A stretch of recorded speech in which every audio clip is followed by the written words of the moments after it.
To find the Meow Meow Temple in Where Winds Meet, all you need to do is simply go ahead and open up the map. From here, you want to navigate to the Halo Peak in the map. So go ahead and find it.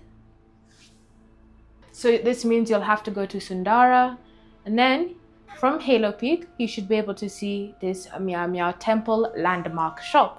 So if you've unlocked the boundary stone here, you can always just do a fast travel to that specific boundary stone. And then once you fast traveled to that boundary stone, you can now go ahead and just find the Meow Meow Temple. Now from here, you can easily see where it is on the map. So you can just follow that general direction, which means just climbing up this hill right here.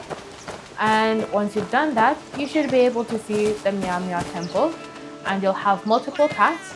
But if you want to access the shop, go straight up to Meow Meow and then select him and then select Meow Meow Shop, and you'll be able to purchase things from here. Thanks for watching. If you have any questions or comments, feel free to leave them down in the comment section below, and I'll see you in the next video.